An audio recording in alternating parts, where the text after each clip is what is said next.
17 सीटों के साथ तुम लोगों को वजीर आजम और वजीर आला बनवा दिया। अब तुम्हारा काम है सिर्फ कपड़े पहन के मॉडलिंग किया करो, क्योंकि ये बड़ी बड़ी जो तुम छोड़ती हो ये तुम्हें जेब नहीं देती। तुम अपनी सर्जरियां करवाने भी आज जिनेवा आती हो, ठीक है, और तुम्हारा बाप आज भी अपना इलाज कराने बाहर मुल्कों में आता है। पता नहीं किसको बेवकूफ़ बनाती हो। मैं सफाइयाँ करा रही हूँ, तुम बाथरूम की भी सफाइयाँ अच्छी करती होती थी। तुम कहती थी मैं जेल में ना टॉयलेट साफ करती होती थी। तुम्हारी औकात नहीं है, ठीक है। कपड़े पहना करो, मॉडलिंग किया करो। कोई तुम्हारी 10-15 लोग ट्वीट कर दें, वो उसको 10-15 लाइक ज्यादा आ जाए, उस पर खुश होती रहा करो। मुल्क तुम जैसी जो होती है ना गलीज कातला किस्म की औरतें वो नहीं चला सकती हैं।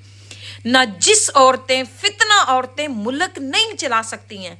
जिस तरह से तुमने हमारे लोगों के ऊपर गोली चलवाई, आज जिस तरह से तुम मेरे पीछे पड़ गई हो, मेरे खानदान के पीछे पड़ गई हो, तुम जैसी नजिस औरतें मुल्क नहीं चला सकता। ट्विटर के ऊपर या सोशल मीडिया पे लोग इतनी गंदी गालियां दे, तुम हर उस शख्स को फॉलो करती हो जो गंदी गालियां देता है, जो नंगी गालियां देते हैं, जो बुरा भला माओ बहनों को कहते हैं। तुम्हारे घरों के बाहर भी लोग नंगी गंदी गालियां देते हैं। तुम पता नहीं किस तरह की औरत हो।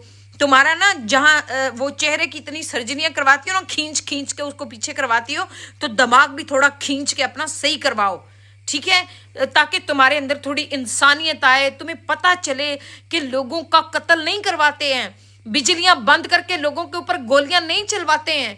तुम एक कातला हो, ठीक है, तुम एक पेशावर कातला हो। मुल्क को तुम लोगों ने हर टाइम बदनाम किया।